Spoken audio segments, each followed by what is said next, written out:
Hello everybody, I think we're on. Look, I'm 2 minutes early. That's a bonus. Well, anyway, hello everybody. So how are you all doing out there? Flipping heck, we've got some comments already. There's a few things I was going to try and cover tonight. Little problems I've got of my own that I'm trying to sort out. So I'll try and explain a few things, because I know there's a few people that have got the same problems I've got to try and work out, and if I can work it out, then I'll let you know. Let's see who we got. Hello Craig, how are you? After watching the BMW water pump video, wondered where the remains of the bearing will have ended up.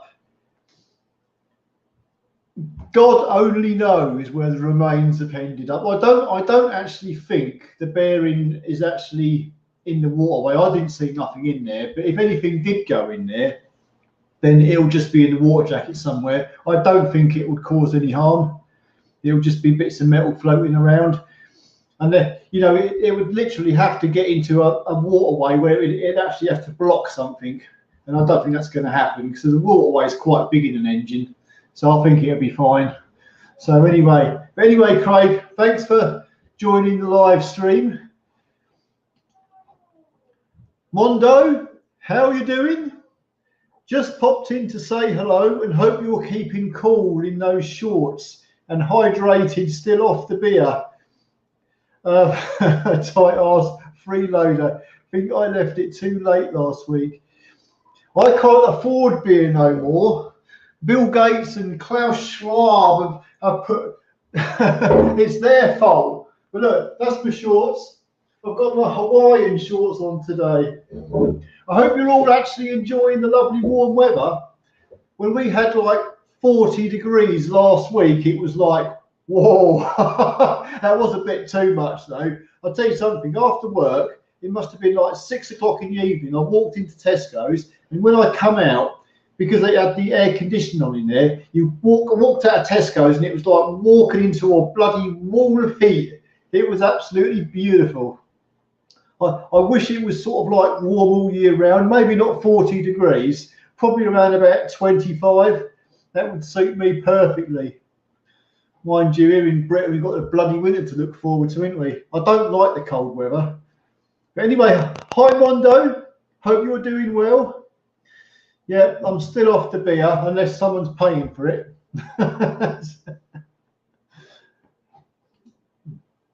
KHR 1960 Robinson, hello. The air conditioning condenser is knackered. How easy is it to change on a Mark IV Mondeo? I'm going back a little while now, but I think I'm pretty sure you have to take. I might be wrong here, but it's like a cassette sort of thing. You've got the bloody main radiator, coolant radiator, the air conditioning radiator, and then you've got your turbo intercooler. They're all bolted together. You might have to drop the whole lot out. But do you know what? It's been so long since I've changed one. Normally I take them out, not to change the air conditioning radiator, it's to change the coolant radiator, because that's leaking. But when I change the coolant radiator, I take the whole lot out, because it all comes out in one big lump. But they're not too bad to do. I'm sure there's a big plastic panel underneath behind your front bumper that sits at the bottom of the radiators. You undo that, and you can drop the whole lot out the bottom. So you haven't got to take the bumper off. It all drops out the bottom. You just got to unbolt it all. But I'm pretty sure you got to take a lot out. I don't hold me to that, because I'm not sure now. It's been a number of years since I've done it, but they're not that bad a job. Stephen Burns, hi Stephen. I'm trying a product called Dipatine. You put it in the fuel. I've never used it. Never used it, so I don't really know. But I mean, anything. Look at the webcam trying to focus. What is it for? You'll have to let me know what it's for, because I don't use many chemicals that go in the fuel. Normally, if it's a diesel, it's the diesel fuel cleaner to clean the injectors and stuff like that. If you want to do like get a car through an MOT test that's a bit smoky. But I don't know what that is. Yeah, let us know what it is, what it's for. Andy, hi Andy. Yes, I'm doing okay. Overworked. That's my only problem. By the way, I'm going to open this tangerine in a little while. They're £1.50 at Tesco's. That's about the only good deal that bloody shop have got going at the minute. I'm going to keep knocking Tesco's now, because begrudgingly I got their goddamn stupid flipping club card on my phone, because it's all electronic now. And as soon as you get it, because all their yellow labels mean you can't get a deal unless you have their club card, which never used to be like that. They used to just have yellow labels, and you could just go in the shop and pick the yellow labels if you wanted to sort of like get all the deals. Now you've got to have their bloody club card, and you'll notice that all the money off on the yellow labels is like piss poor, real pittance. So I'm gonna, and do you know the worst bit about it all? I went into Lidl. I thought I'd try and Lidl and have a look around. And unbelievably, the iceberg lettuce in Lidl was flipping more expensive than it is in bloody Tesco's. I couldn't believe it. So I think you've got to watch these German shops as well. Anyway, let me carry on. Benjamin, hi Benjamin, how are you? Greetings from Germany. Well, hello over there. Hey, I bet you're glad you're rid of Angela Merkel. There was also always something not quite right about that woman. Steve, I desperately need some advice with my 2015 2-litre TDCi Focus ST throwing up various codes. Do you know what? Flipping engine codes are pissing me off as well. Changed the EGR and it's driving much better, but it's still coming up with engine service now limp mode. If it's coming up with engine service now limp mode, there'll be a code in the ECU. You need to know what the code is. You'll have to get a code reader and read the codes. Otherwise, you're pissing in the wind. So I know it's never read. I'll tell you something. Let me give you an example of I don't know whether there was a plan behind this or whether it's just bloody stupidity. I had a Seat Ibiza 2011 in today, and every time you drive it, there's like a little glow plug light, squiggly line, yellow one that flashes when there's an engine malfunction. You drive the car up the road, the squiggly light starts flashing. So I read the code and it says exhaust gas temperature sensor free, okay, faulty. So I phone up the parts supplier and I say, can I have for this car exhaust gas temperature sensor free? So they send me the sensor, which is on this exhaust system. It's a 3-cylinder diesel, this car. There are 3 temperature sensors. There's one before the DPF, there's one just after the DPF, and there's one further down the bloody exhaust pipe, the last one, which I thought was sensor free. So that's the one I changed. And I thought, right, done it.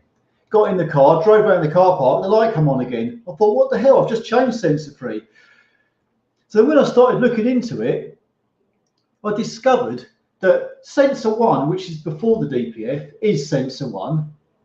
Sensor 2, which is after the DPF, is not sensor 2 at all. It's sensor 3. And sensor 3, which you'd think was the back one, is actually sensor 4. So you've got exhaust gas temperature sensors 1, 3, and 4. There is no number 2. Now, which means I changed the wrong sensor. But if there's only 3 sensors, how can they have listing for 4 sensors. I'm probably starting not to make bloody sense here now, but what I'm trying to say is there is no sensor 2, even though there's 3 sensors. Anyway, I'm going to carry on. So I had to change that sensor anyway. Sensor 3 was where number 2 would normally be. And it was a right ass of a job to change, but that cured it. But a lot of these engine codes that you get, they can lead, the problem is with engine codes, they can lead you miles off track. You can have 5 or 6 engine codes, and it's a case of what one do you go for, because they can all be relating to different things.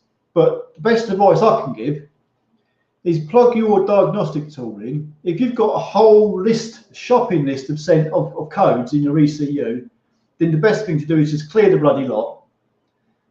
If it comes up with no codes after that, then take it for a drive and see what comes back, and then go by that. Normally, you'd probably only have 1 or 2 codes come back, and then you've got something you can actually go towards trying to fix. But yeah, I'm sure we'll have plenty more questions about engine codes. And I've just lost where I am. I've commented a reply to a previous conversation we had on one of your videos, TVR. I'm a bit behind on the comments again. I did catch up the other week, but I'm about 2 days behind now, so I've got a lot of comments to reply to. I will get round to them. I would be eternally grateful if there is anything you can suggest. Yeah, you need to read the ECU codes, and we can take it from there. So get your diagnostic tool plugged in. Hi Chris, how's it going? You know, you left me an envelope, big brown envelope full of information about the electric steering rack. I've still got it. Do you know what? I got it out the other day, and I thought, bloody hell, I'm supposed to make a video on this. I know it's a bit bloody late now, isn't it? But flipping heck, I'll have a read through it. I started to read through it. I'll have a read through it, and I might make something of it, because I see you put quite a lot of effort into that. So I think I'm going to do something about it at some point. I haven't totally forgotten. Well, I had, but I'm not now. I've got it out of the cupboard. Can't stay tonight, but have a good stream, and we'll be down your neck of the woods Friday the 19th. So we'll drop in and say hello and sort that side panel on that PC. I'm not there anymore. I'm not at that garage anymore. But you can go in there and see Maria. She's probably there. But I'm up at the car sales. So if you come up there, we'll make you a coffee or something. So anyway, Chris, thanks for dropping by. I see you can't stay in anyway. But yeah, be nice to see you. So I will look forward to that one. Celeste, hello. Maybe I'll already fixed the P1102 error and poor boost. Math and map is causing by other thing. Turbo variable vane stuck, or injectors are too weak. My car is 200,000 kilometers on the clock. Well, mass airflow sensors are always a problem, because the trouble is that they get changed a lot and they're not even the problem. The map sensor is well worth checking. You want to take it out and check it's clean. And I'll tell you a good example is a BMW X3 diesel. The map sensor is right at the back of their manifold, hard to get to, and they get really shitted up with carbon. And it's not just the map sensor. The hole the map sensor goes into can get blocked as well. So I would definitely take it out and check it's clean. Then there's no crap on it. But yeah, you know what? The flipping the problems, the problems. Then they're never easy. I take it you've done a lot of Googling on the internet, that P1102, and see what. And this is another problem. It's like there'll be other people talking about it on forums and that, but there's not that many people who will actually come out and say, hey, this was the answer. So you just read and read and read people talking about it, but you never get to a conclusion.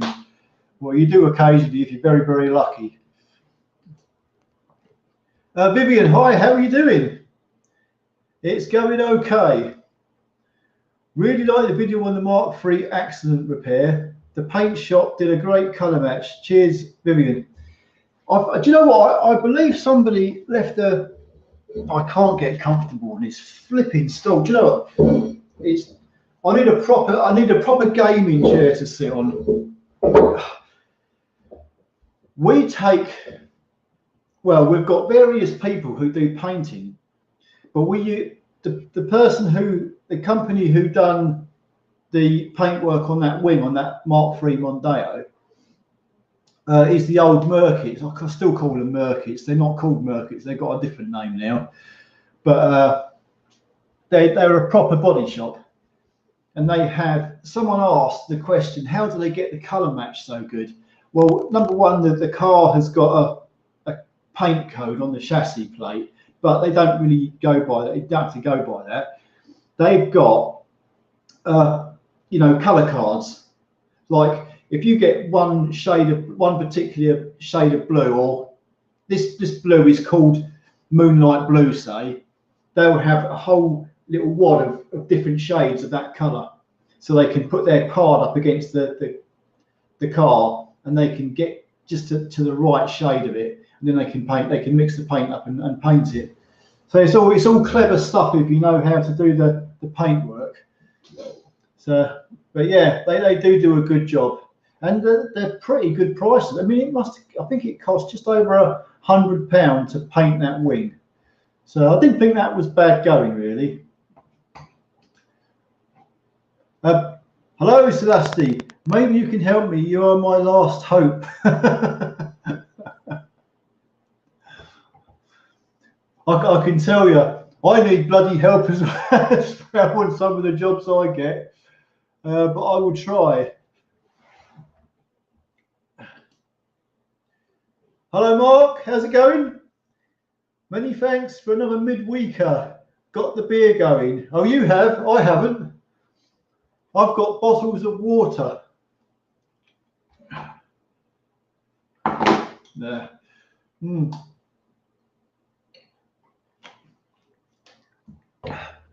One day I might just say fuck it and get a crate of beer in, you know, if it gets that bad.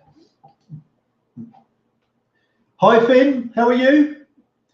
It's going okay. I'm only going to keep this, what is the time? I'm going to keep this for about an hour tonight. It's work, you see, I'm overworked. I've got to get to bed early. Hi Scott. Have you ever had to change a differential pressure sensor on a Mark V? No, I haven't. No,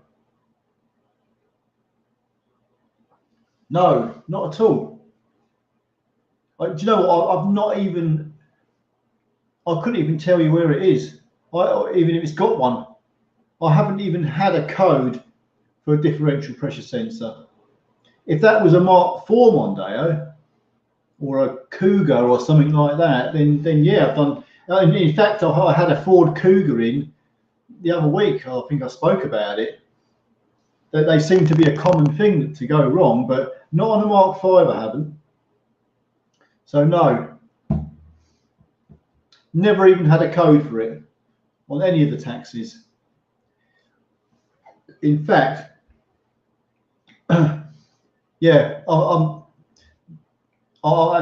come to it in a minute. I'll go through a few more of these because I've got a few problems of my own which I was going to reel out in a minute. Hi Pete, Isle of Wight. Hello over there in the Isle of Wight. Hope you're having the nice weather like we're having over here. Apparently it's going to be warmer by the weekend again. It's a little bit cooler this week than it was last week. Well, a lot cooler actually.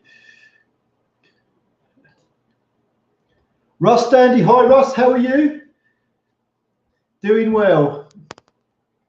We're halfway through the bloody week already. I'm looking forward to the weekend. Hi Sean, how are you? Good evening to you.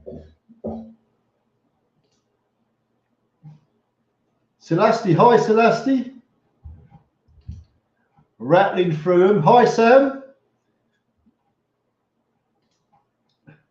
Ben WS. Yo, ow. Yo, yo, yo. Whoom. I'll flip it. I'm going to say your name wrong straight away. I know I am. Miroslav. Miroslav. Am I saying that right or what? Anyway, hello. How are you doing? I'm a new guy. I hope you subscribe to my bullshit channel. The only thing you need to agree with on this channel is that we don't like the globalists in Davos. I don't like them at all. I think they're trying to destroy the world and they're pissing me off. Anyway, we can get over that. The other thing we talk about is Ford Mondeo cars and all their bloody problems. Anyway, thanks for dropping by. Bartos. Hiya. Hello, Bartos. How are you? Aha. Scott. Diesel going into the oil and trying to regenerate, and a Ford mechanic told me to change this because of it regenerated all the time and dumping excess fuel. Let me read that again. Diesel going into the oil and trying to regenerate, and a Ford mechanic told me to change this. What did he tell you to change? I'm going to stop here because this is one of my issues I have got, which I finally, there's a story behind the one I'm doing. In fact, I'll one day, if I get to the bottom of it, I'm going to make a video on it. But there's a Mark V, it's a 65 plate, 2 litre diesel. Basically, the oil was rising. Okay, so we changed the engine oil a couple of times and it kept rising. And we thought it was the driver topping the oil up, and that has happened a few times to drivers topping the oil up to stupid levels. But it's not the driver. And before I could actually know what was happening, the engine blew up. So that was the end of that. But this was before the actual price of everything went through the roof, like second-hand cars and parts and engines and stuff. We got a second-hand engine from Rawn's Auto Salvage and Spares, and this engine it come complete with injectors, high pressure fuel pump, the wiring, the whole lot. The only thing it didn't come with was the DPF and the sensors on the DPF.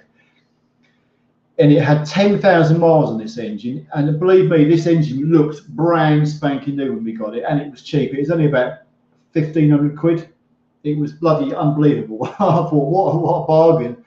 We put the engine in, and shortly afterwards, a few weeks later, when the driver come back for an oil check, we're car cleaning that, we always check their oil. His engine oil level had risen again. And so we changed his engine oil and filter again. A few weeks later, he'd come back again, the oil level's risen again. And I thought to myself, it can't be anything on the engine. Like, I originally thought it was the high pressure fuel pump maybe leaking fuel through the pump into the engine oil, but it's not, because it's a new pump. It's a different pump, it's a different engine, the injection's different, everything's different. So I've come to the conclusion now it probably is something to do with the regeneration of the DPF. I know Mazda 5s are supposed to, they do this on purpose. The oil level is supposed to rise, and when it gets to a certain level, then you change the oil. I've not looked into it properly, but I finally got this car off the road that's the oil level's rising in. And the first thing I've noticed is the grille shutter mechanism in front of the radiator is not working. So, and also the air conditioning is not working, and the cooling fan is not working at all either.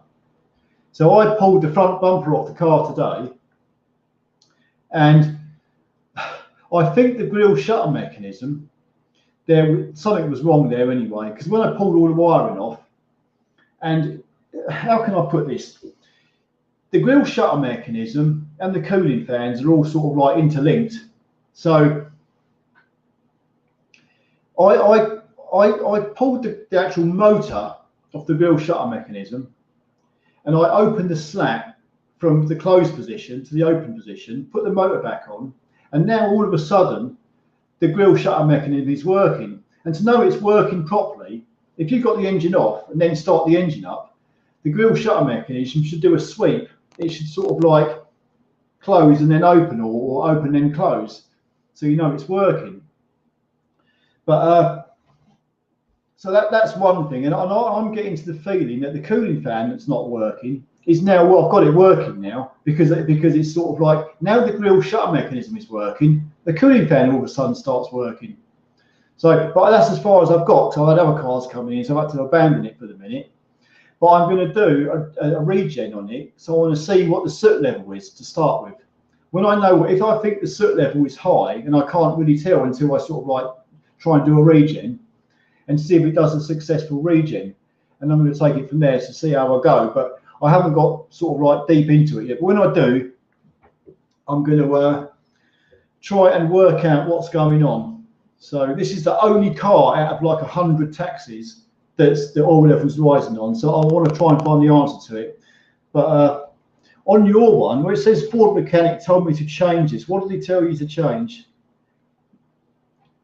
So it's also a bit bewildering, even to me. It's like on a Mark on a Mark 5, how the bloody hell, even if the DPF is constantly regenerating, how is diesel getting into the oil? Unless it's excess diesel. But I would have thought if excess diesel was being squirted into the cylinders, it would be burnt, or it would make the engine run like crap or something like that. I can't see how it's getting into the bloody engine oil. But anyway, that's one of my problems that I'm trying to sort out now. So I'm going to go deeper into that.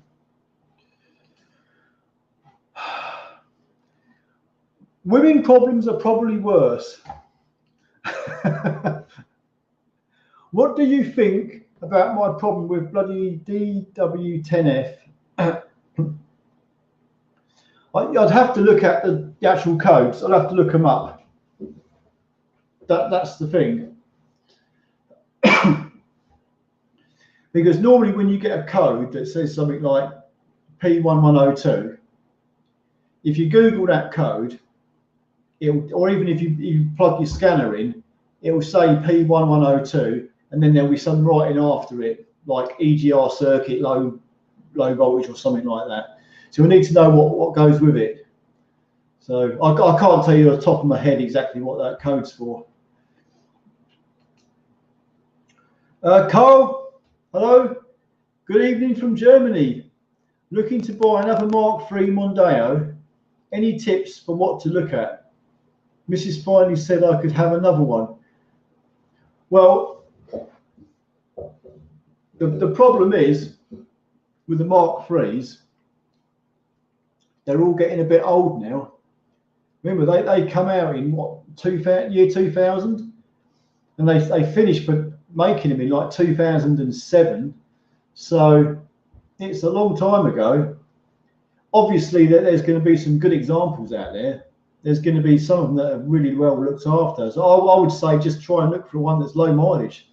If you've got a specific model in mind that you want to get, then it's just going to be a case of going and look at them. I would pay close attention to the bodywork, because I mean that's a big thing. You don't want to buy a rough one. If you can find one that's got really, really nice bodywork and low mileage, then they're pretty sound cars, to be honest with you. Listen to the engine, make sure it sounds okay. Take it for a test drive, good test drive. But I mean, that they were. I mean, after the Mark II Mondeo, they were sort of like miles ahead The Mark 1s and Mark 2s had all kinds of problems, but the Mark 3s, they were sort of like much better. But yeah, I would just say to you, low mileage one, go for the lowest mileage as you can get. Listen to the engine, take a really good road test, and have a good look around the bodywork and interior. And a lot of cars that are genuine, you can tell just by looking, like things like the steering wheel. Make sure that the steering wheel doesn't, like the lever doesn't move. If you know what I mean. You get hold of the steering wheel, and sometimes the whole lever bit just moves like that, where someone's been holding it. Look at the gear knob. So you see that it's not all squishy and bloody well used.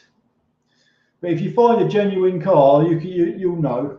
You'll tell straight away. It looks like a brand new car. Hi Sam, how's the family? Well, it's only me and Tyler here, so no, we're doing okay. Casper, hello. My Mark II Galaxy just started vibrating on idle. Perfectly fine on throttle. Changed the engine mount half a year ago. Could it be failed already again? It depends what the vibration is, really. I've had flipping, I don't know if the Galaxies are the same, but I know on the Mondeos, there's a mount underneath at the back of the gearbox that stops the engine swaying backwards and forwards, where this mount goes into the subframe. And you can get stones get kicked up into the subframe, and they get lodged between the subframe and the mount, and they can literally make it sound like there's no mount there, like the engine's bolted straight to the chassis and it's flipping solid. So, but I have some of these engine mounts, they're oil filled. This is the thing, and the oil can leak out. So if you've got an engine mount, you want to have a good look at it and make sure it's not damp or wet, because if it is and it's lost a bit of its oil, that could be the cause of it.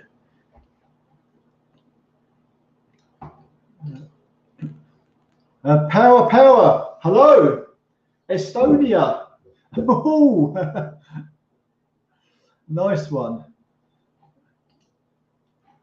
Greg, hello, Greg, how are you? Good evening to you.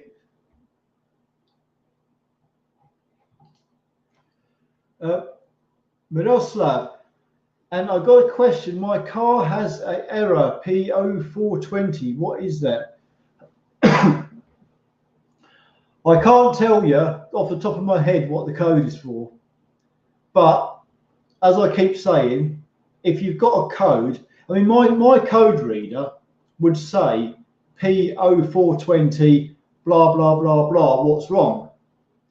So it would tell you exactly where to go or what you'd be looking at. It could be related to an EGR valve or DPF problem or anything. If you don't know what the code's for, then type into Google that code, just type in P0420 trouble code, and that code will come up, a whole list of things, and you can just read off what other people have been talking about. You'll have to read half a dozen or more different people talking about it to try and get an idea of what could be wrong. You might be lucky. There might be someone who might say, yep, I've got that code, this is what I've done, and this is how it fixed it. It's doubtful, but you never know. Sometimes these things, sometimes you can look on the internet and actually find the answer. But it'll give you an idea of what that code is actually related to. I mean, I would literally have to sit here now and type that code into Google now and start looking it up. Unfortunately, because I've got so many people on the stream, I can't really do that. But I mean, that's all I'm just saying to you. Just type it into Google, P0420 trouble code, Ford or whatever it is, and there'll be a list of what comes up, what that code's for. Raheem, hello. How are you?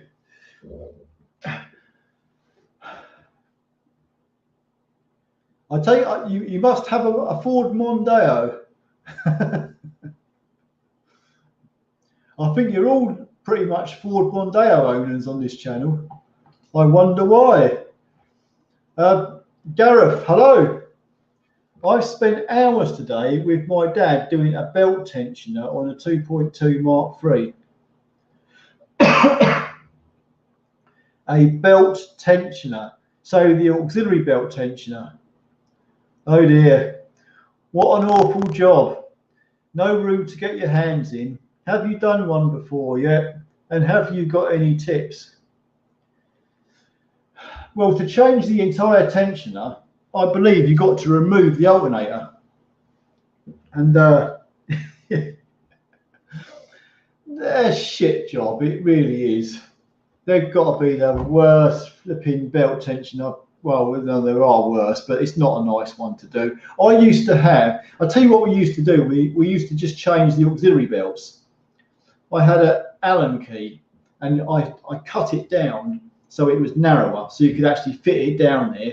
And we used to undo the Allen key in the center of the cog where the belt goes on, just so we could move the tension a bit forward to actually slip the belt past it and get it off and get the new one on. But to actually change the tensioner, they're a pig. You've got to take the alternator off. And it's a pain in the arse job, it really is. It's not so bad if you've got a ramp to work on, but if you're like working on the ground or something, then it's easier to do from underneath the car. Once the alternator's out the way, then you can actually get to it a bit better. But yeah, I feel your pain. I have been there a number of times. Jim Dead, hello from Athens. Well, hello. I've been to Athens in 2019. Oh yes, I went up the bloody, what's that bloody hill to see the Parthenon at the top.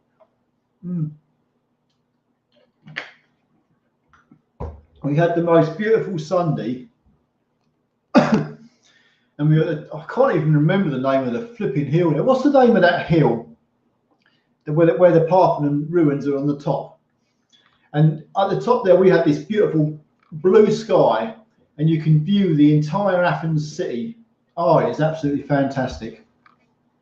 What a beautiful city. I love walking around Athens. Absolutely lovely. In fact, I bought a pair of slip-on shoes from some shoe shop in Athens, and I've still got them 3 years later. They're lovely. It was great. Anyway, thanks for stopping by. You've got a beautiful country, Greece. It's a pity I didn't have time to actually, because I only had a few days there. It'd have been nice to actually see a bit more of Greece. Casper, the cat has been changed just now. Don't know if that can cause that sort of issue. If you put a new cat on, yeah, it shouldn't be giving you no issues. No. If everything else is okay, the changing the cat shouldn't give you no problems at all. Daniel, asked 2 weeks ago about oil pressure problems. Mechanic dropped sump and found bits of plastic from timing chain tensioner plus swarf from past drilled head bolts clogged in pickup. Lazy, runs great now. Was that on a Mondeo? You'd have to remind me. If that was on a Mondeo? I know on the. In the Mondeos, you have bits when the tensioners break up and that you get bits of plastic in the sump. But I've never had a oil pickup blocked. Not like the BMWs, the newer like petrol BMWs. They have such a small pickup in the sump with a small hole, and it goes up into like a funnel, and the grill, all the plastic from when their guides break up on their chain, all the plastic gets sucked up into the pickup, and it blocks the entire pickup up, so the oil gets starved and can't go around the engine, and then it ends up destroying the engine.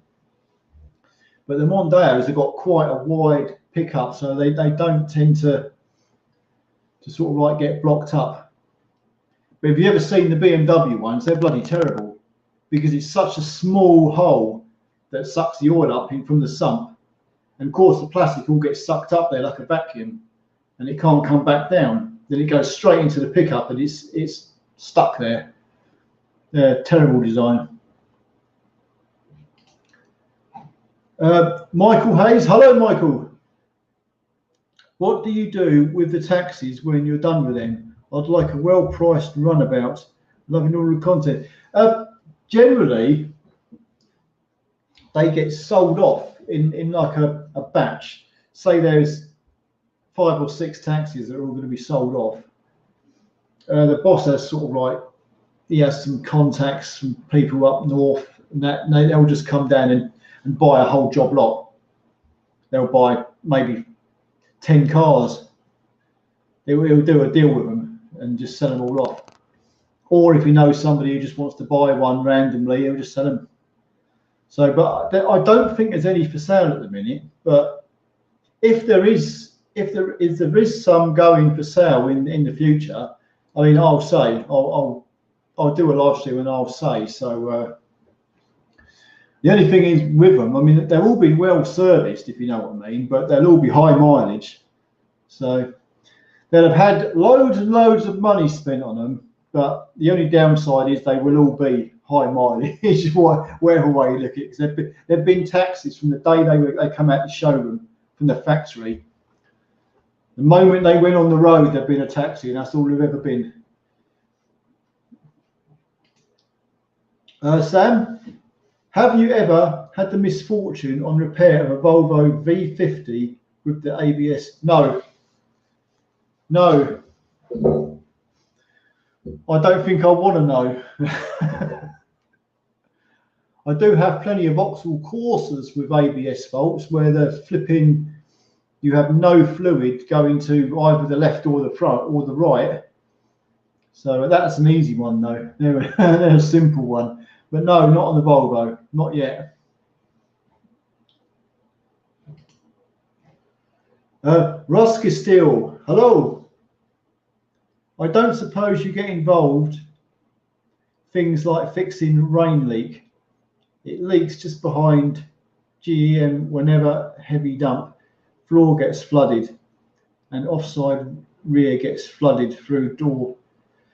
Do you know what? Of all the cars we've had, I can't even think of a decent case where we had water ingress into a car on any of the cars we've got, apart from the actual where we've drilled a hole in the roof and put the two-way radio aerial and it gets loose.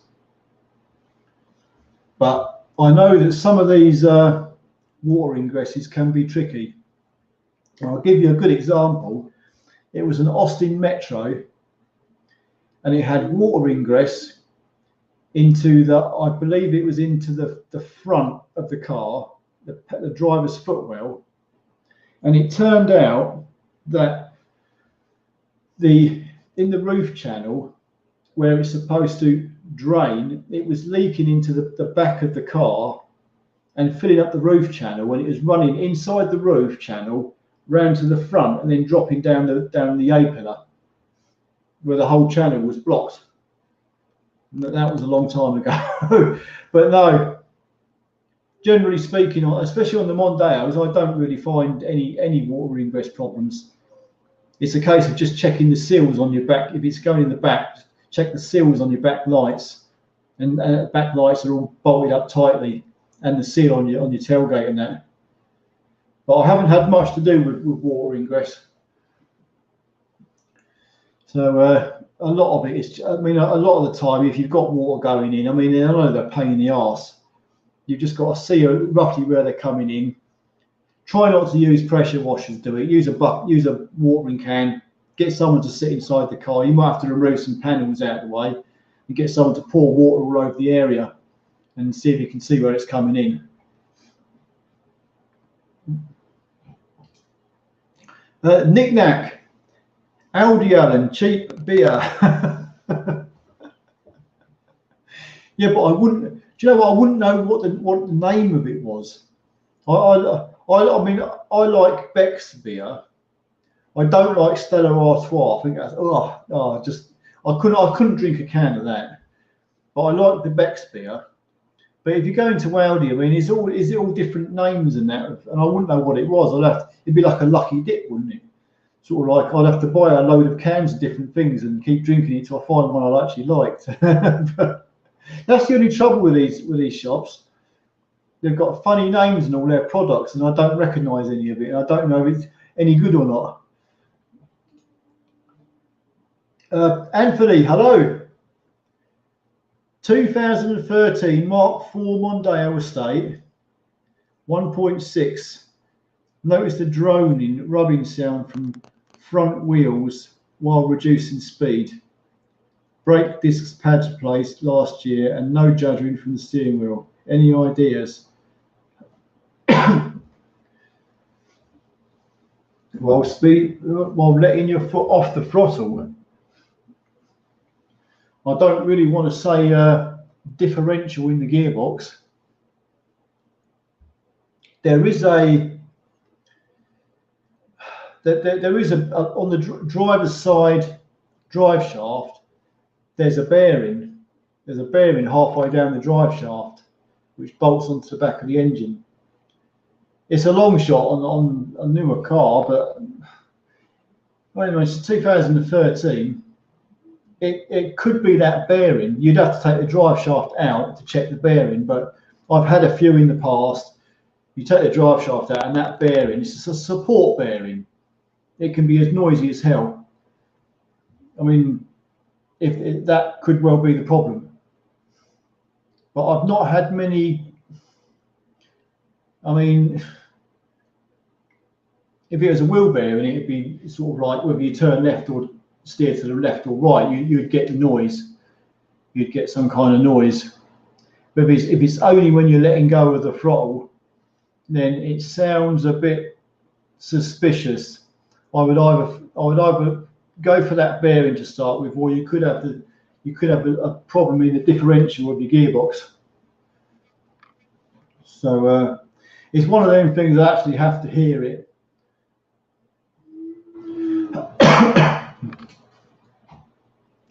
BPS, hello.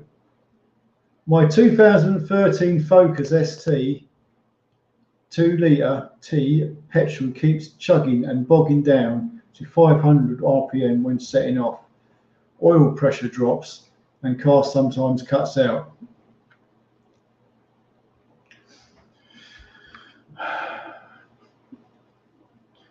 Well, that could be a lot of things. The best thing you have to do with that is get it plugged in and check for codes to start with. I know on some of these Focuses, I think it's the way they're designed, and this might be totally different in your car, but on some of them they you know where the actual grill is, where the wipers are.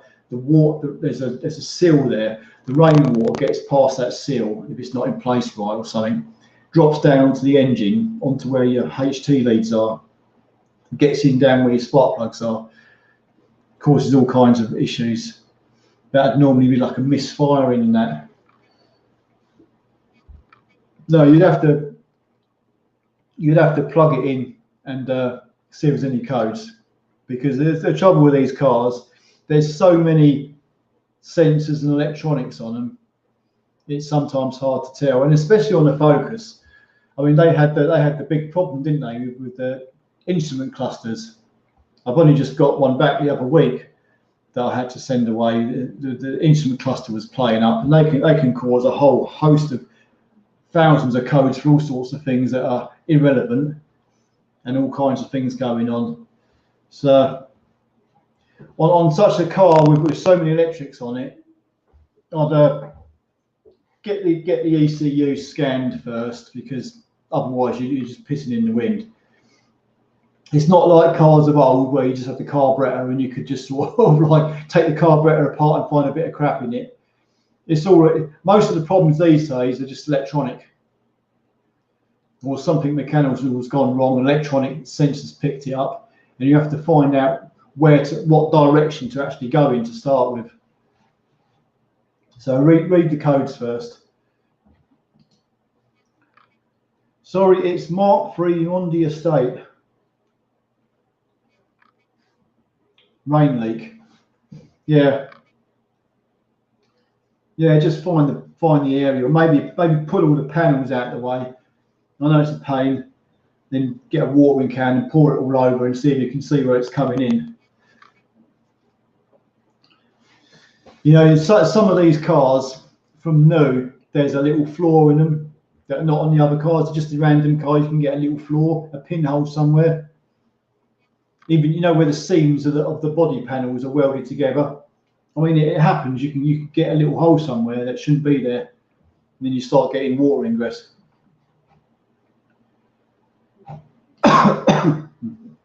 Nothing wrong with Tesco's. There bloody is something wrong with Tesco's. They're not giving any deals anymore. Well, they are, but they're rubbish deals. I flipping was shopped at Tesco's for years, and I've seen the change in what they used to give to what they give now, and they're not giving next to nothing off.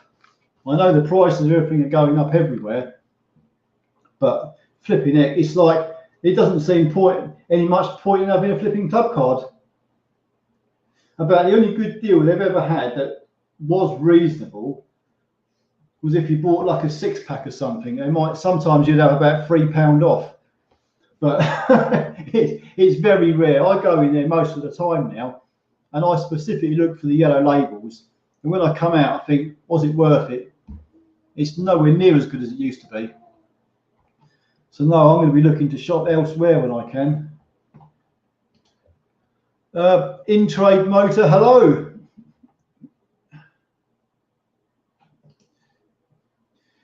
Lidl is okay, but veggies go off quick. I'll tell you a sore story, right?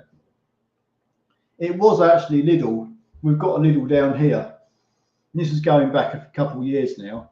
I don't really go into Lidl and that, but I mean, I guess I will try a bit more lately. But I went into Lidl, and there was like veg, potatoes, and all that in the veg aisle. And there was a sack of potatoes in that, and they were all, you had all the white, well, they'd gone off, the mould. And I thought, flipping it, I ain't buying that. It's all mouldy. And that put me off the shop. I never went in there again. But I don't know how they could have had that on display, because it was bloody obvious. A bag of mouldy potatoes.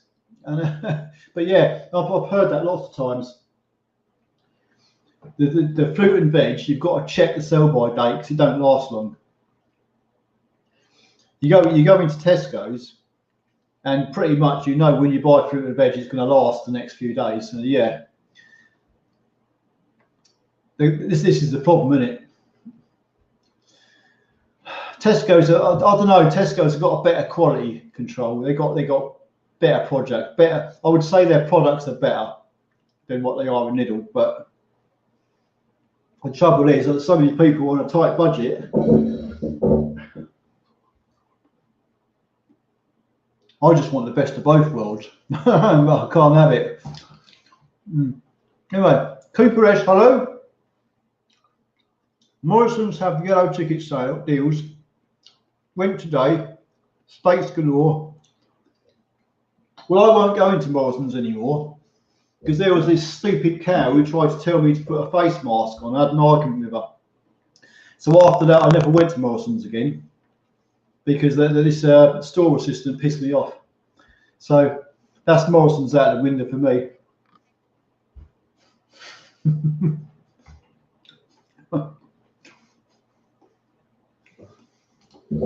Hang on. Let's get. Oh, it's getting a bit dark in here. Hi, Tom.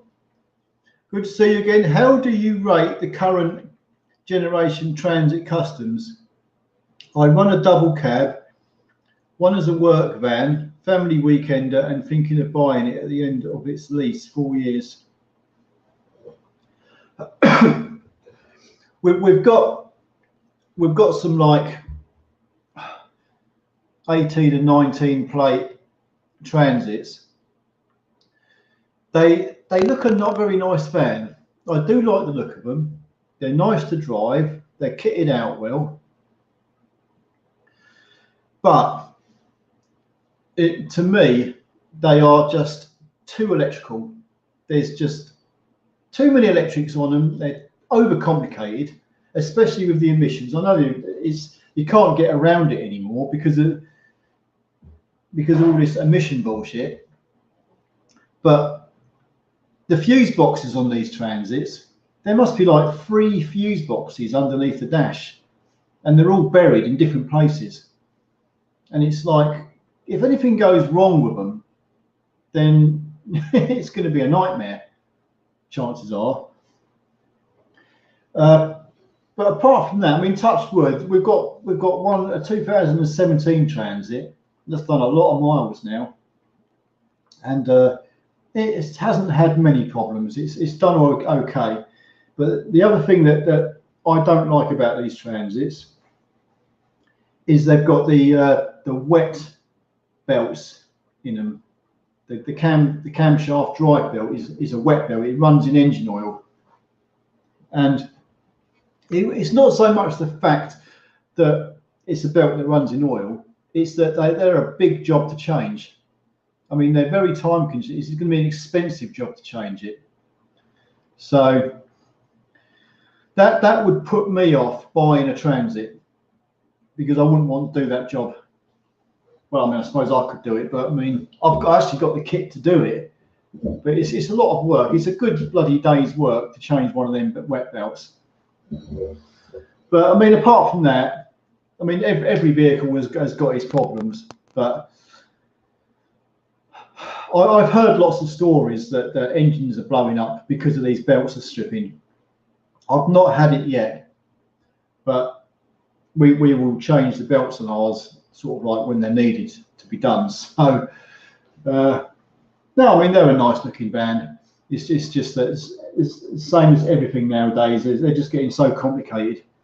You just want to hope and pray that nothing goes wrong with them. We had a Transit with it needed rear brake discs, but because the setup of the discs, they're inboard on the wheel bearings, the wheel bearings wouldn't come off. So we ended up having to change the wheel bearings at the same time as the disc, and it got rather expensive. But it depends how many miles it's got on it and what it needs doing. So now, I mean, if you like the vans, just bear in mind that you could have a big bill when it comes to having the belts changed. But if it's not a problem to you and you've got a garage that can do it, then fair enough.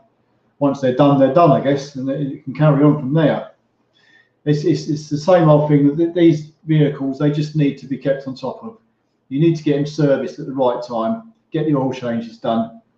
If you don't, you're going to have problems. If a lot of vans just get bloody abused, and if they get abused, they're going to go wrong. So if it's looked after, I'm sure it'll be fine. Anyway, I shall move on. Performance World, hello. Still ain't got me motor back yet. Oh, you'll have to remind me what you're having done to it. Was that one with the timing chain or something? Or am I mixing that with something else?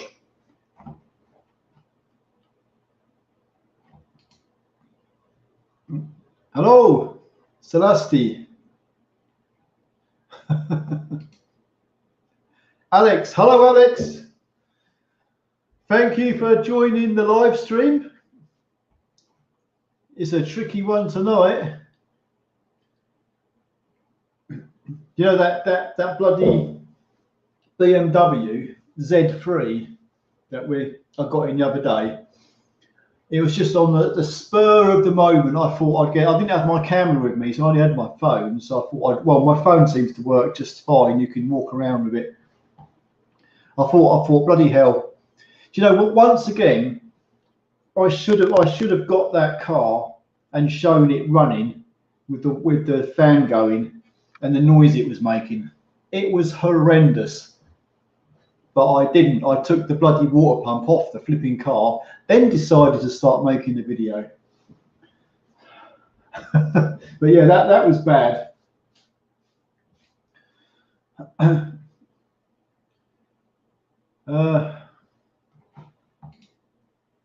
What's the time?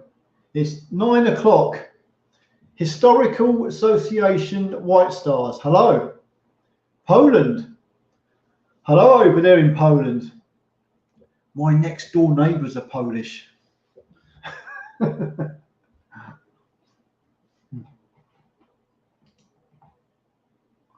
John.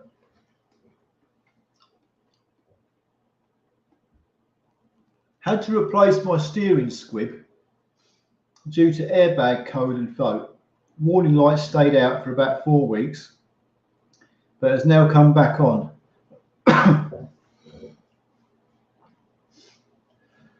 Well, that seems a bit iffy, doesn't it? It seems a bit funny. Maybe I'm beginning to think maybe you're in that area.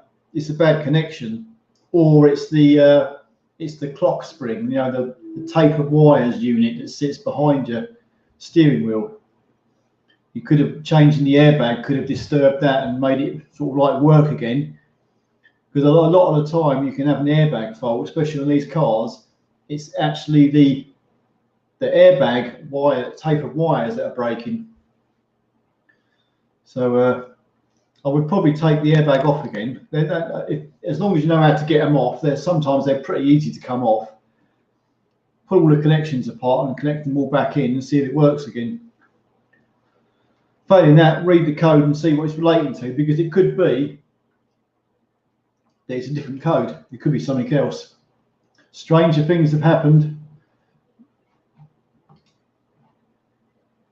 Hi, Dave. Superhero. Well, thanks. Mondeo man. You know, we had that in one of our videos when Monica squirted me with a gun. She goes something, hasta la vista, Mondeo man.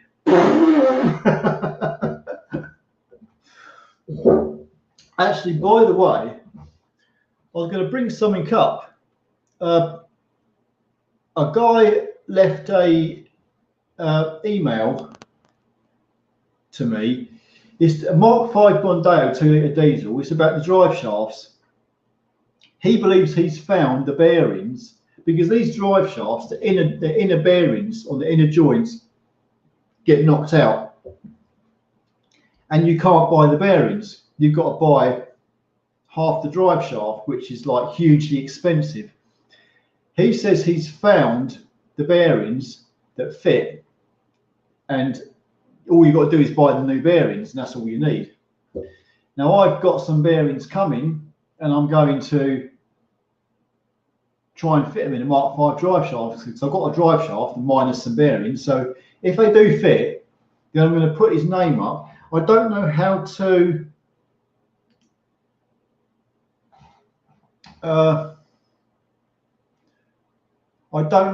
put something on this screen unless I leave a comment myself.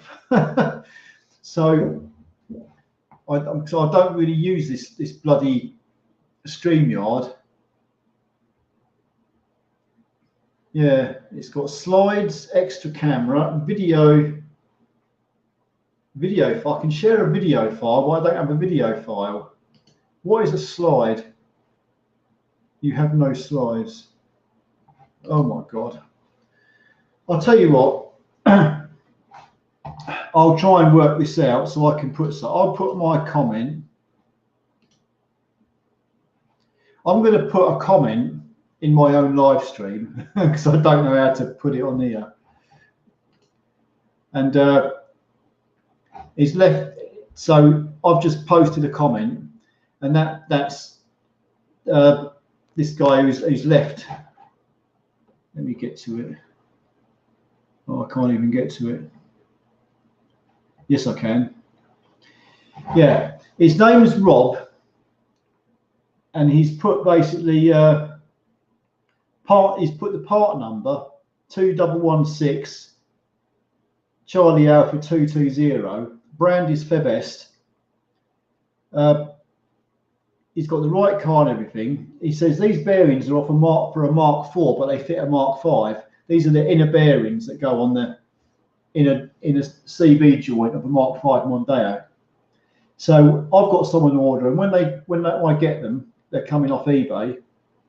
I'm going to fit them, and if they fit and work, that's going to be brilliant, because that means for the cost of like 30-40 quid, it's better than paying for flipping £350 for a drive shaft. So when I get that sort of like sorted out, where are we? I've lost where I was now.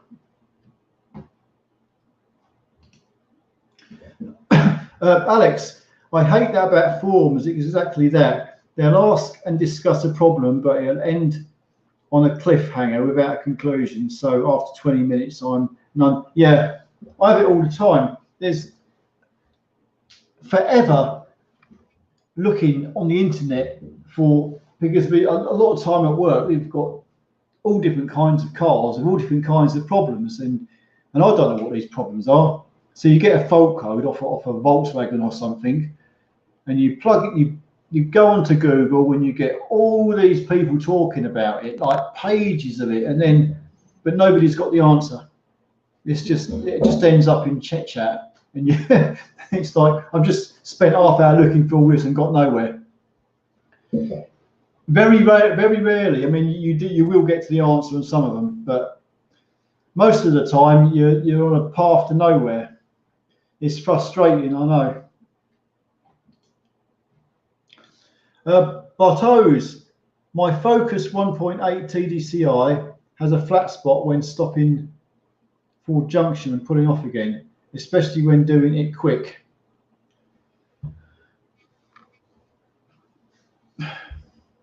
Yeah.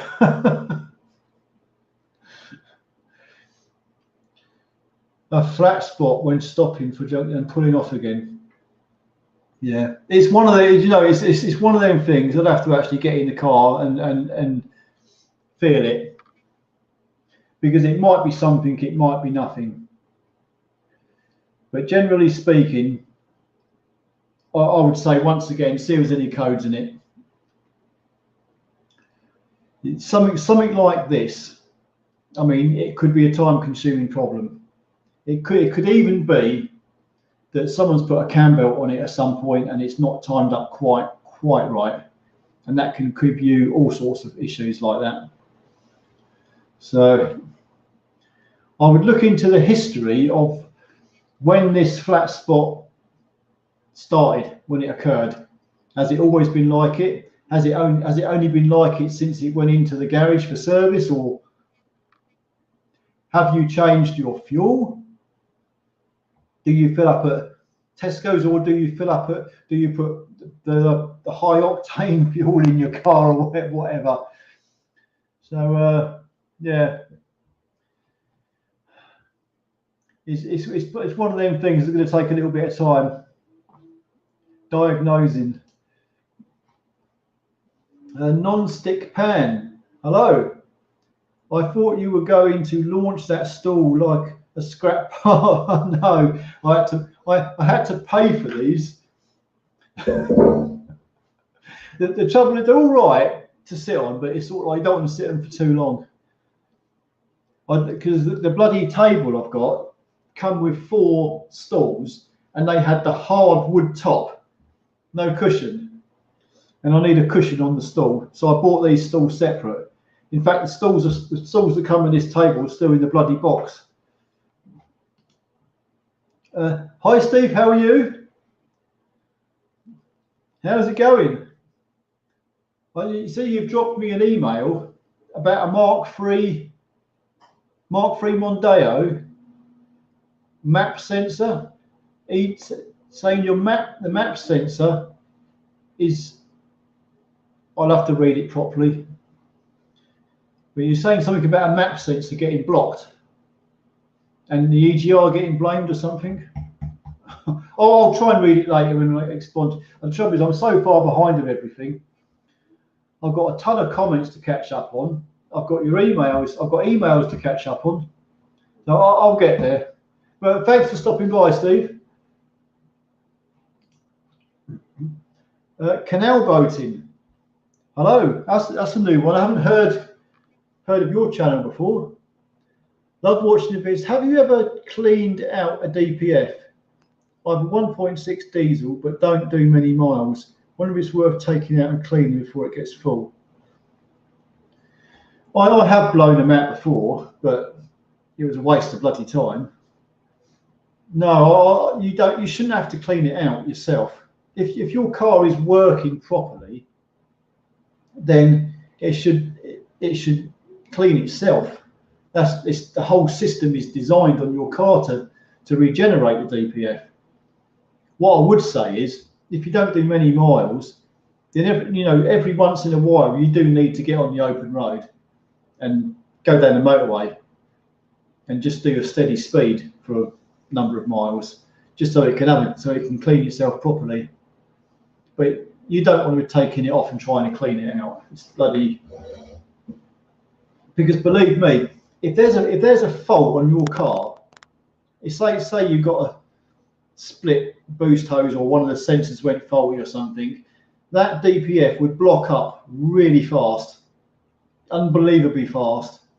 So in the space of like 20 miles, your DPF would be blocked. So I'd leave it alone. If there's no fault codes, no problem with it, I would leave it hell alone. If it's not broke, don't touch it. Just sort of like use good diesel fuel and go for a good run every now and again. I know what you're saying, just running around town, you think it's going to get blocked up, and which it probably can do. So the best cure for that is get on a motorway, give it a good run every now and again. Celeste, I've already changed mass airflow sensor and map sensor, EGR valve and other things as vacuum pipes. Yeah, it sounds like you've got a bit of a problem, frustrating problem.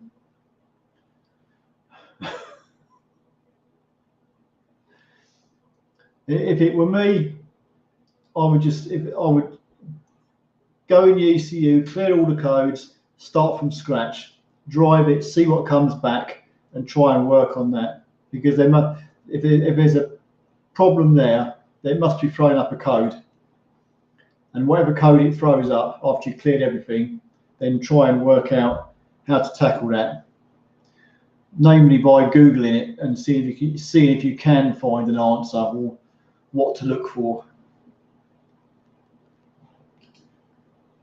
Andy V, hello. Keep up the great vids and streams. I will try. Whenever I see something like half interesting, I'll try and make a video on it if I get the time. But I do like making the videos. That's the whole thing about it. Hard worker, hello. I'm looking to spend 10k on a car, and I was wondering if you would know what a Dacia, is it Dacia or Dacia Sandero or a Ford Ka Plus is like. I can't tell you about the Dacia because I've never had nothing to do with them whatsoever. I believe that the Dacia is like a cheap car that you can buy brand spanking new for a budget price. But I don't know what the quality is like. I've never had nothing to do with them. The Ford Ka Plus, I can tell you what they're like. They're very good because Monica's got one. She's got a 2018 KA Plus, a nice little car. And I know what some people say about Ford, but it is built pretty well. You compare it to the early Ford KAs that are all rotting out. This one, the KA Plus, is like it's nicely kitted out. It'll have air conditioning, probably heated windscreen. It'll have your media screen, TPMS sensors and all that. Yeah. But there again, I don't know how much room. It depends what you're looking for. Are you looking for just a nice little runaround, or are you looking for actual space inside a car? I don't know even. I don't really know much about the Dacia. I'd say the Dacia's probably got a bit more room inside it, but I'm not sure. But if it were me, I mean, I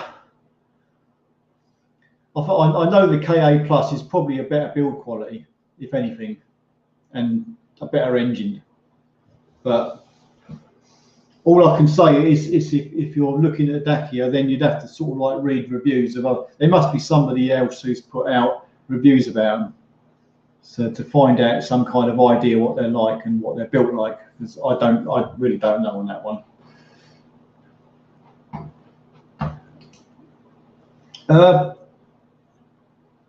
Simon Lee, hello. 2007 Ford Focus 1.8 TDCi, brake booster replacement, aircon pipes remove or stay in. Brake booster.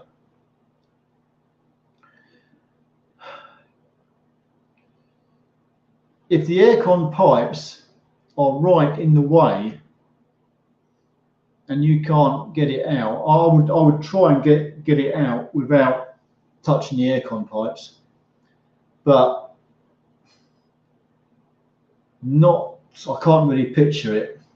But if the aircon pipes are right in the way, and I mean, once you'd normally take the brake master cylinder off, then unbolt your servo unit from inside the car.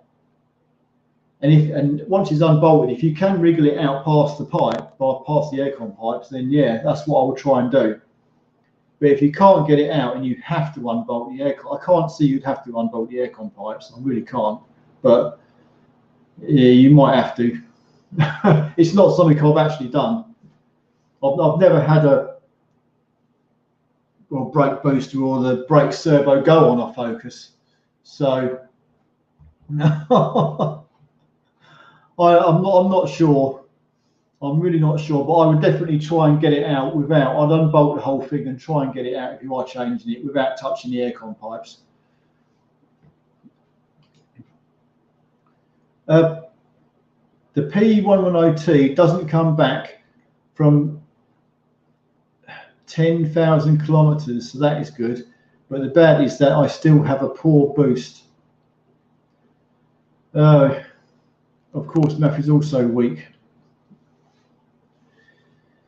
Yeah, well, I mean, if you've tried if all the turbo hoses are secure and you tried everything else, it's kind of pointing towards the turbo. Like the variable vanes aren't. They might be sticking a little bit, might be gunged up a little bit with carbon. So you could be looking at an actual turbo issue there itself. Fingelsham, I love watching and listening to your videos and other people's problems. Makes me so pleased that I have a 2005 Duratec 2-litre petrol that has never thrown up an error code in 78,000 miles. I hope you're touching wood. Well, lucky. Stuart H, hi. How are you, Stuart? Thank you. Mark, hello, Mark. How are you too?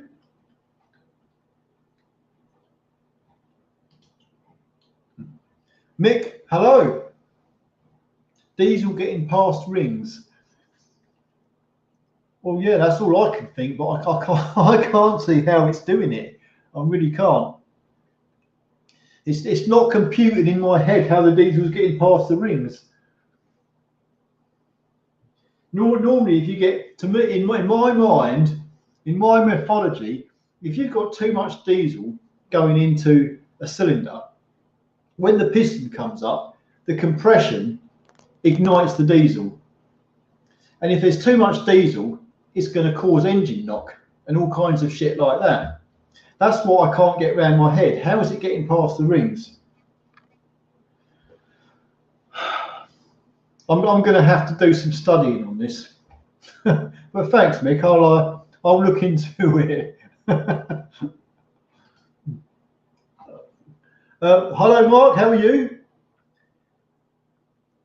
Lower pressure pipe gone on aircon. 2011 Titanium X Mark 4.5. The one you did tracking on. Yes, I remember. And cost of pipe 367 plus fitting. So I'm opening windows. Have you had this fault on your Mark IV taxis? I don't think so. No. Because all the taxis we have, all the Mark IVs, they're like 2014, and I think the aircon works on them all. What I would do, there must be a scrap car in a scrapyard somewhere. I'd get a second-hand pipe. I wouldn't buy a new one, not at that price, not for a bloody aluminium pipe. I would find yourself a second-hand one somewhere, and then get someone to fit it. Janej, hello. Greetings, Fro. Well, hello anyway. Oh, Slovenia. We got there in the end. Oh, hello, Janelle in Slovenia. Thanks for stopping by. Stuart, thanks again for your help on the high pressure fuel pump spring. It's been running sweet since. Oh, you had a broken spring, did you? Yeah, I haven't had one go wrong now for a while. You watch, I'll go to work tomorrow, there'll be a broken spring. Now I've said it. My Mark 4.5 Mondeo fuel pump gave up and blew up the head. Mark 4.5 Mondeo fuel pump gave up and blew up the head. Should I clean the tank or just the rail?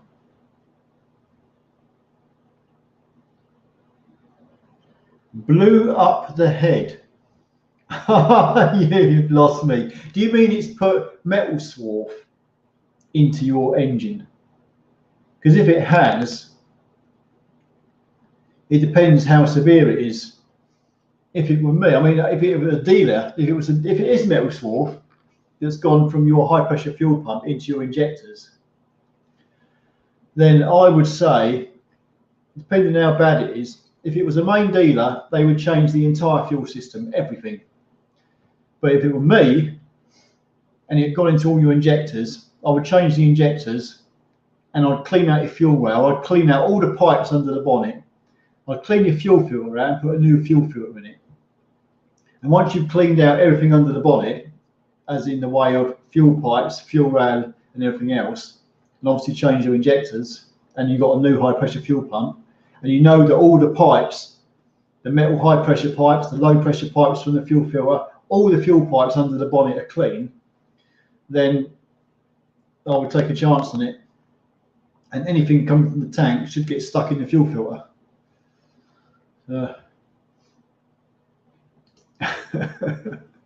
He will never see our posts. I probably flipping won't. I'm probably so far behind. I'm going to call it a day because I'm running 20 minutes later than I anticipated. James, hello James. Love the X3 water pump. As amazed as you did. Didn't move the motor. Yeah. But you know what? I had to go out to that car, and I met the woman, and she said we were sitting in. It was a hot day, and we were sitting in. There was a traffic jam. We were sitting in traffic, and when we got out of the traffic, I come into this Saltry village, and then there was smoking coming from underneath the bonnet, and I thought, flipping it. When I went out to it, I initially thought it had run out of engine oil and it had blown the engine up anyway, so I was expecting that. I didn't expect it to be the water pump. So I opened the bonnet and I just touched the cooling fan, you know, the viscous fan, and noticed it was flapping all over the place, and then I knew it was the water pump. And then I opened the header tank bottle and there was no water in there, and I thought, you know what, this is screwed. I know it's going to be screwed. But I just absolutely can't believe that engine's perfectly fine. It was my lucky day. Well, it's her lucky day as well, because that would have probably scrapped the car if that engine had gone. But no. So I don't know how that engine managed to dump all of its coolant and not blow up. It's beyond me. Mick, compression test, worn rings. No, it's not, because the engine in the particular car I'm doing, it only had 10,000 miles on it, and it runs as sweet as a nut. I've noticed a lot of these engines in these Mondeos, when they get a lot of mileage on them, some of them are getting really ropey, and you can hear them, and you think that's got a compression problem. But this one hasn't. This was a pretty newish engine. No, this is something a little bit complicated, but I'm working on it. When I get further into it, when I get the time on it, I've got the car now, so once I can get the time and get onto it and try and work it out, then I'll let you know. Bartos, with Mazda 2.2, the injectors were spraying diesel fuel during exhaust stroke, hence it was pushed to the DPF. Some of the fuel would run down the cylinder wall, hence diluting oil. Yeah. You see, this is new territory for me. So that's interesting. But I know with some of these Mazdas, they've been designed for the diesel fuel to get into the engine oil and make the level rise. And it's like, that's bizarre. It's a bizarre setup, but that's how they do it. So I'm thinking, this car I've got is not supposed to do it, so why is it doing it? So that's the problem I've got. The Mondeos are not supposed to have the engine oil rise. Diesel fuel is not supposed to get into the engine oil. So anyway, I'm gonna try and work it out, because it's interesting will be interesting to find the answer to it.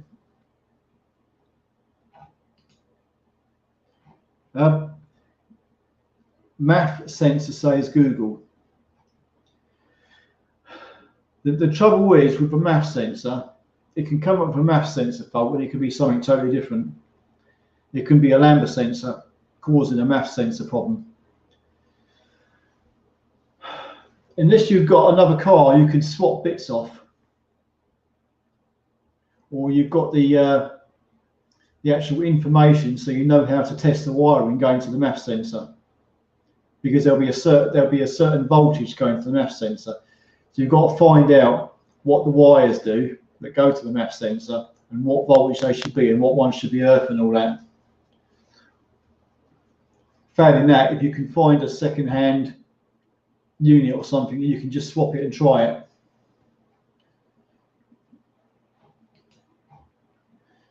Check the harness. Yeah, I mean, from what you can check, if you can look for anything where wires go around joints, where anything that might not look quite right. You can normally tell with wiring, especially when you follow the harness down. There's sometimes a little bit of harness that don't look quite right. It looks like it's frayed, with the outer casings come off it or something like that, or the tapes come off it. Sometimes if something looks a little bit suspicious, then it might be worth investigating in that bit of the harness, because you never know. I've had wires before in the middle of a harness just completely broken. I'm going to wrap it up in a minute, guys. Hi, David. Mondeo Mark 5 2-litre diesel, 19 plate, taxi from New. Can you help? LED daytime running light has gone dim. Do I have to buy a new one?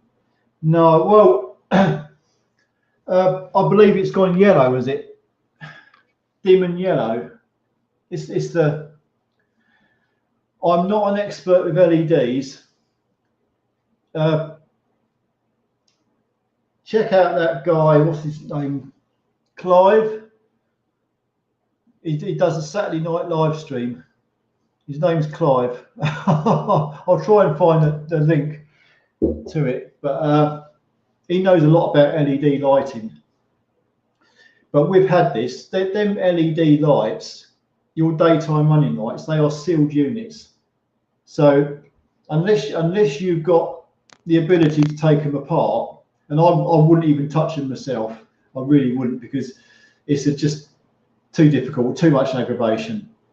Unless you really know what you're doing with LED lighting, it's just not worth it. I'd get another one. It will be the actual LED unit itself that's gone. We've had quite a few of them. They either go dim or they go yellow, and they're buggered. Either get a second-hand one off eBay or get a new one. I mean, I know they're not cheap. That's the only thing, isn't it? LEDs are expensive, but yeah, you'll just have to replace it. We've had a lot of them like that. Right, I'm going to call it a night, guys. If it's 2 minutes, I might. Do you know what? I might have to do 2 nights a week, 2 live streams a week. Then maybe I can sort of like catch up with everybody, because I don't like to leave everybody sort of hanging. But I'm never going to get through it all, and I've got other things to do. So I'm going to have to call it off now. But thank you everybody for joining the live stream. I will try and work things out so I can sort of like get round to everybody's questions at some point or other. Or if you can't get me a question on here, if you leave it on one of the videos, I do try and work through the comments section as best I can when I can.